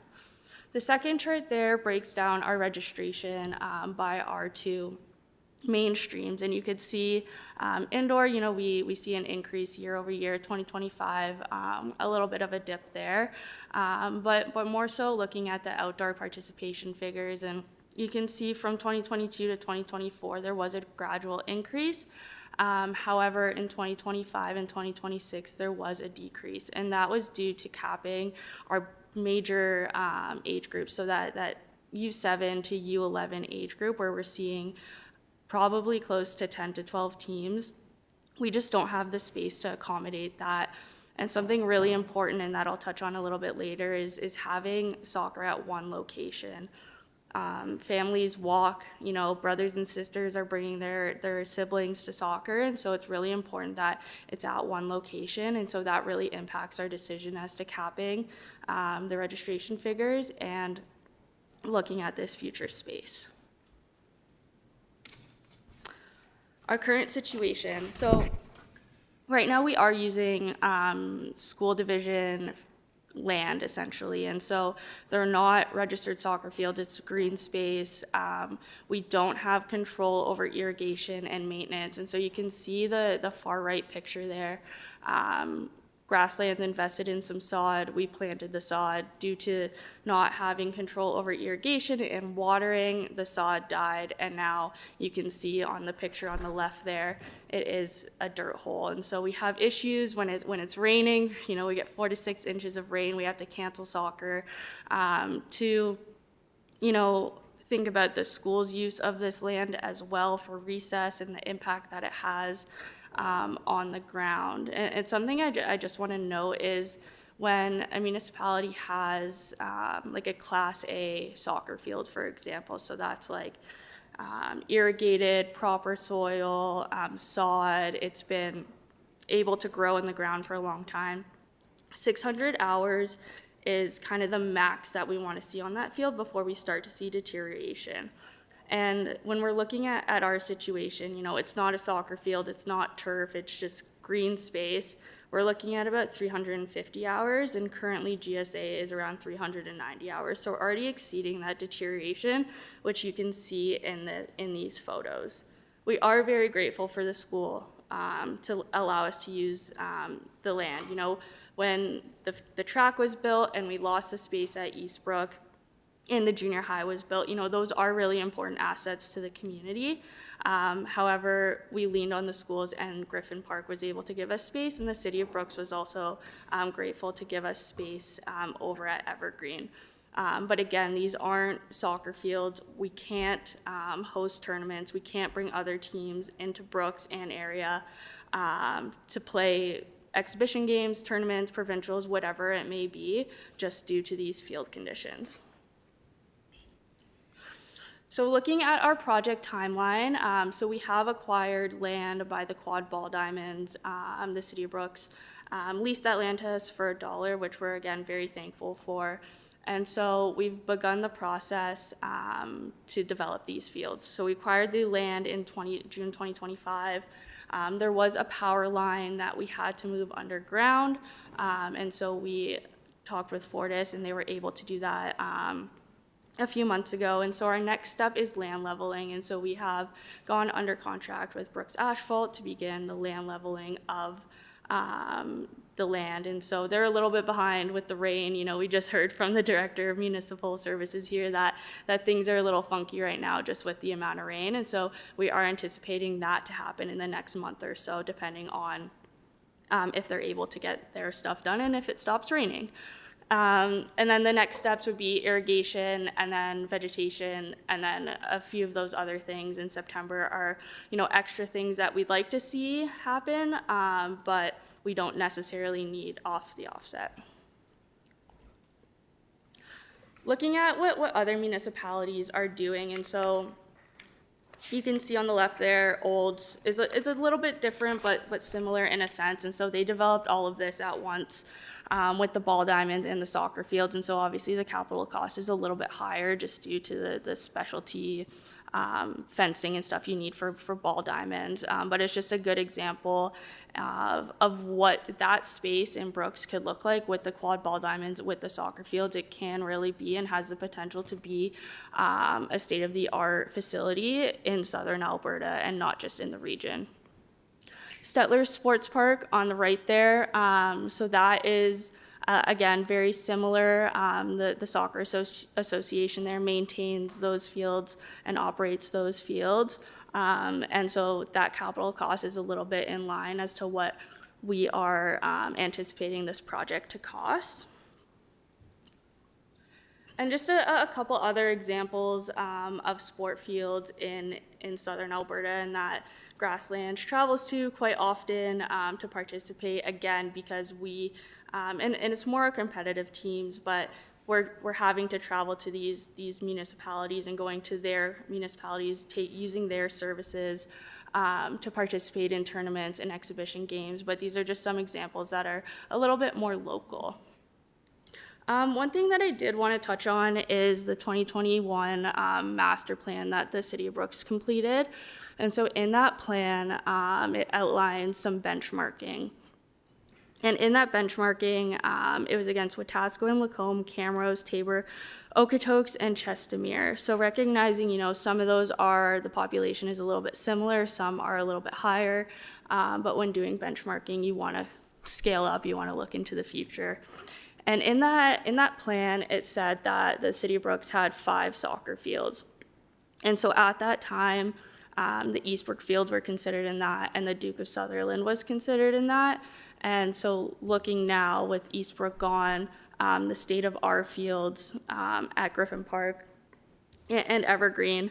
At that time, we had 5. The average was 9 in those municipalities. And so right now, we're probably looking at, we might have 2. But again, that maintenance factor and the state of the facilities doesn't allow us to use that space to its full potential. Another thing that was identified in the master plan was rectangular sport fields being in the top 10 prioritized outdoor recreation amenities. And so what that means is it doesn't mean that it needs to be invested in right now. However, if things change, and they have changed, it needs to be considered, and it really is starting to impact our organization and participation figures as well. So looking at the site, I'm not sure if everybody's familiar with the location, but it is by the Quad Ball Diamonds. I'm really bad with street names, so I apologize. But it's around 17th Street, and I think 2nd is the one. Yeah, perfect. And so this is what it would look like. And so when we're looking at developing these fields, it's not necessarily the 3 green blocks that you see there. We would be developing probably up to 10 to 12 soccer fields based on age groups. So around 4 to 5 for the young kids, probably 5 to 6 for, that middle age group. That being said, if, there was an opportunity to host like U16 provincials where we do need those bigger pitches, they would fit, we'd paint the lines, cut the grass, get rid of the older lines, and we'd be set to go probably within a day to host those bigger provincial tournaments. And just as a note, the land size is about 14 acres. So funding to date. So we have been funding or out in the community looking for funding for probably about 1.5 years now. So we were successful this spring with the Community Foundation of Southeast Alberta. So we got some funding from them. The City of Brooks provided funding later last year. And then those are just some of the companies and organizations that we have reached out to and have been really grateful in getting some funding to make sure that this project can move forward. So you can see we have secured about $280,000 with 47 already spent, and that was spent the majority on moving that power line underground. So looking forward to why we're here and what we need to move this project forward. So there's a few options on the screen there, and I'll walk through each one. But option 1 is about $800,000, and that gets us the entire project completed by 2027, which is our goal to have this facility up and running by then. So that includes a land leveling, irrigation, sod, fencing, and on-site storage. Option 2 would be all of those same things in option 1, but the difference is hydro seeding.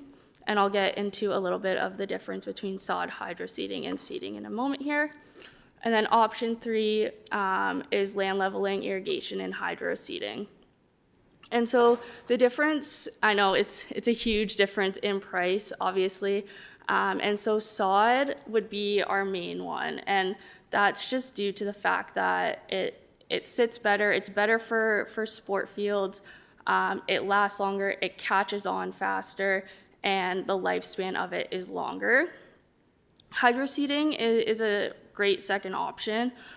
So it's that stuff that you spray on. It looks really weird and green when you see it. And so that takes about, I believe, 4 to 6 weeks to take on. And then there's normal seeding, which is, we buy grass seed, we use a seeder, and we hope for the best, essentially. And that takes probably between 12 to 14 weeks to catch on, and is it's variable, and we don't know if it'll actually take. And so sod and hydro seeding are definitely our top 2 options there, and probably the best fit for soccer fields and for what we foresee this space being used for. So that's everything. Happy to answer any questions, comments, and just want to thank you again for your time today. Thank you for coming in and for your presentation, and I will open the floor for questions. Are there questions from Any councillors? Councillor Holly Johnson. Hi. Just some clarification. The football field was in here recently. You were a letter of support for them. And one of the things they said was that you were anxiously looking forward to using their field there. So how does their field, and because we're giving funding to that, how does that fit into your soccer plans? Yeah, excuse me. So the fields that we're looking to develop are majority for our grassroots programs. And so we will be able to run, U4, U7 at the same time, U9, U11 at the same time. But the football field, we foresee that more for our competitive programming and bringing teams in to use that space as well. And so when we're looking at, those bigger provincial tournaments, we might need more than one space. So that's kind of how we foresee that fitting into our plans at the moment. Okay, thank you. Any other? Councillor Screever. So the sodding increases, it's a better product, but it also gets you on the fields about a year early. Yes. Okay. Yeah. And I have one other. So as far as other user groups for the area, and I know that sometimes there's, I don't know if there is a rugby association in Brooks or not currently, but would they be able to use these facilities also for the practices and things? Would they pay rent on that? Can they be used for tournaments if the scheduling permits and things like that?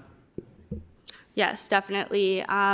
So one of our new revenue sources would be external user groups booking the space. Currently, there is an adult soccer league in Brooks that is growing, and the head of that sits on our board. So that would be an opportunity if there's field lacrosse, if little football tykes needs extra green space for practice. We're definitely open to all of those types of bookings, depending on the needs and the scheduling for sure. Thank you. Any other questions? Councillor Chrisman. One question around funding. How have you raised $264,000 to date? Yep, for sure. So we have secured some grant funding and then generous donations from the City of Brooks, as well as those others that I listed on here. And so the funding ranges from, $500 all the way up to $150,000. So there's definitely, we've gotten some donations for $50,000, $5,000, $10,000. So it definitely ranges, but all adds up to that $280,000. Do you have other sources of funding out in front of you yet, other than what we're considering as the county here? So we are in the process of applying for the CFEP grant, the Community Facility Enhancement Program through the province. And so we just, we put our intent in, I believe it was a few weeks ago, and so just waiting to hear back what the next steps are for that. So that is kind of the one thing that's ahead of us right now. Okay, yeah, and I guess, the amount of that, the application's one thing, but what you actually get is not always what you apply for, correct? Exactly, yeah. Okay.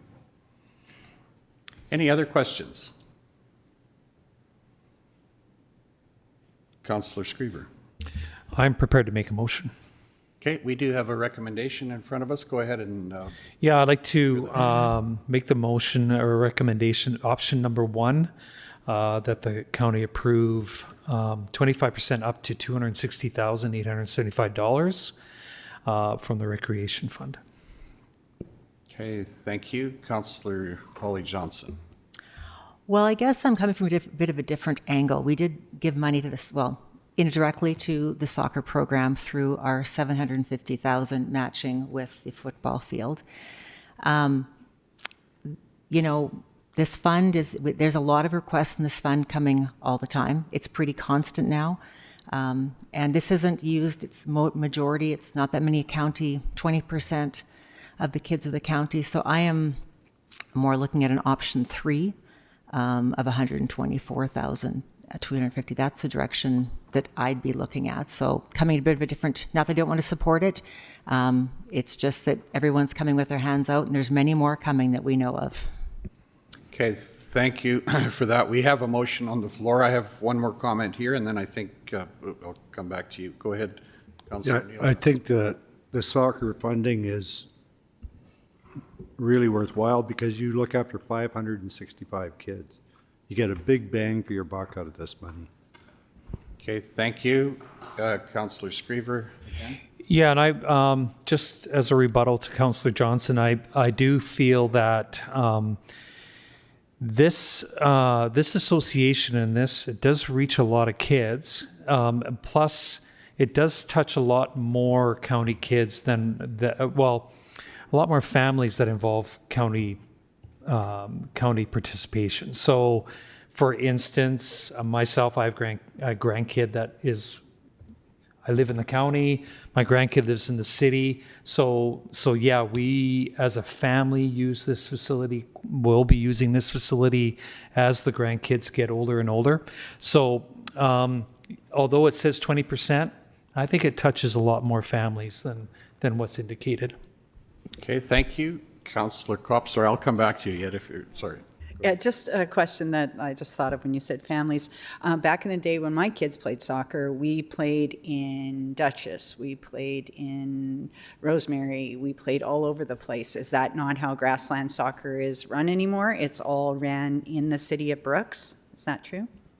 So we do have a program in Rosemary. So we have dedicated volunteers out there that is providing that soccer programming out there. It's mostly for the little kids, and it really depends on their registration numbers.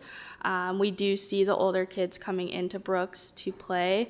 However, to touch on your point, Councillor Johnson, that program is running in Rosemary, and they do come to Brooks every once in a while. I can't remember off the top of my head, but they do come in and play the Brooks teams, again, depending on, their teams, their age groups, because some of them are combined, and just with our insurance, we can't have, older kids playing younger kids. So there is going to be opportunity for that program in Rosemary to come in and use these new fields.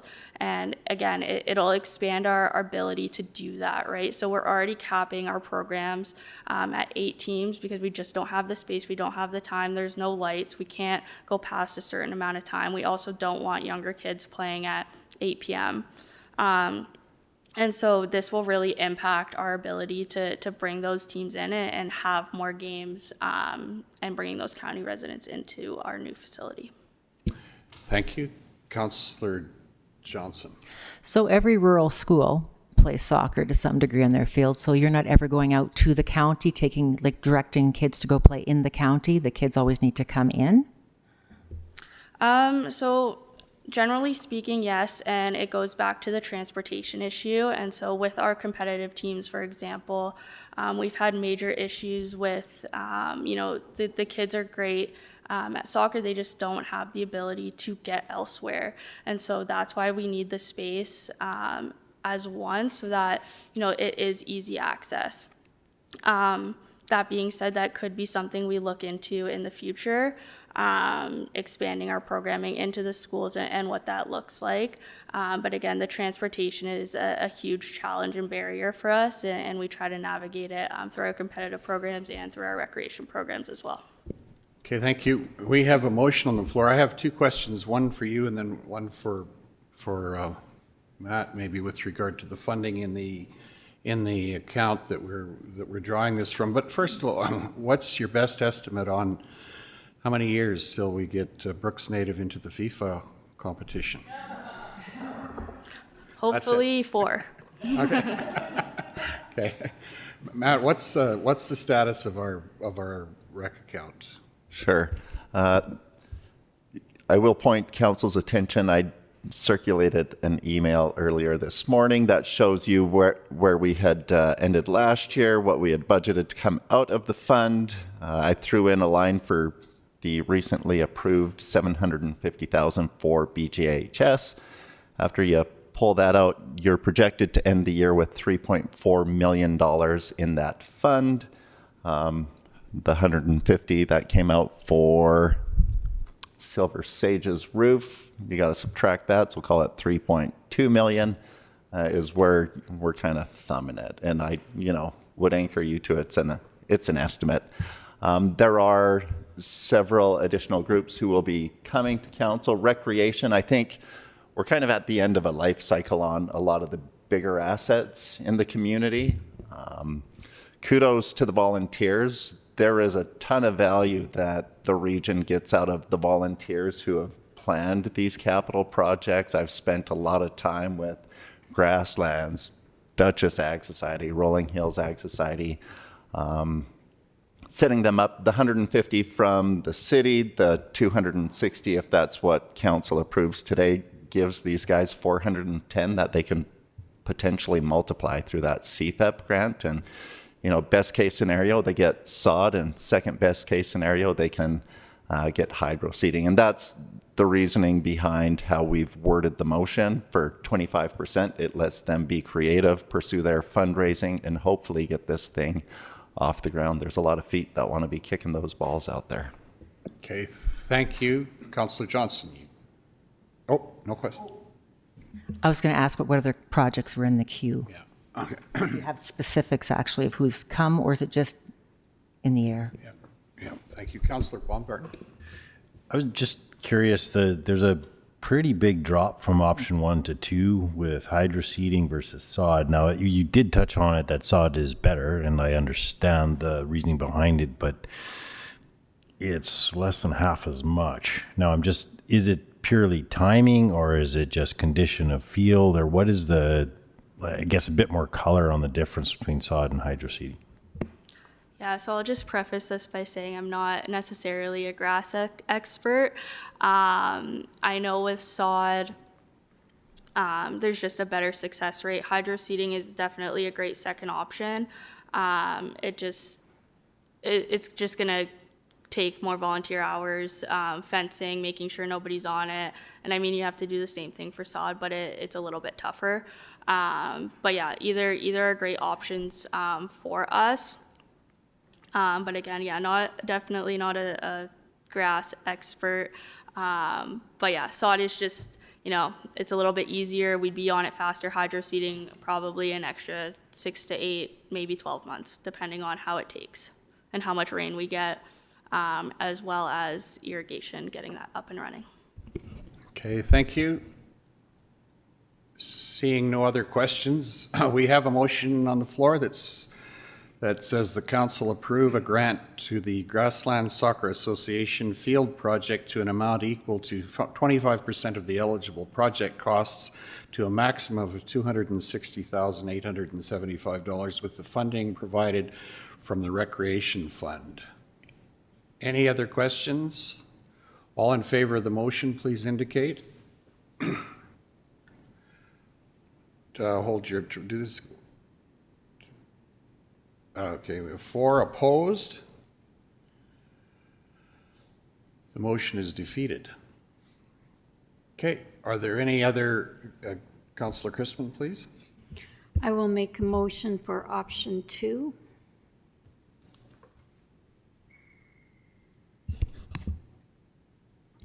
And option 2 is? I'm off my page. Sorry, I can read it. Can you read it? Yeah. Yeah, through the chair, option 2, that council approve a grant to the Grassland Soccer Association Fields project in an amount equal to 25% of eligible project costs to a maximum of $145,875 with funding provided from the Recreation Fund. Okay, any further discussion? Any discussion? All in favor of the motion, please indicate. Opposed? Okay, that's carried. Thank you. We wish you well with your project, and thank you for the, as has already been said, the extensive volunteer effort that goes into what you're doing. We appreciate what you do, and look forward to seeing lots of activity in the future, both in this area, or in Brooks, but also in the surrounding area. So thank you. Awesome. Thank you, Council, for your support. Really appreciate it. Thank you. It being 12:15, I'm going to suggest that we break for lunch and reconvene somewhere between 12:45 and 1 o'clock. See how it goes.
Council, we are reconvening at 5 to 1. I think we've exhausted our agenda except for in camera. So if someone wants to make a motion that we move in camera, we will. Councillor Kopp, thank you. All in favor, please indicate. That's carried. So with that, we'll move in camera.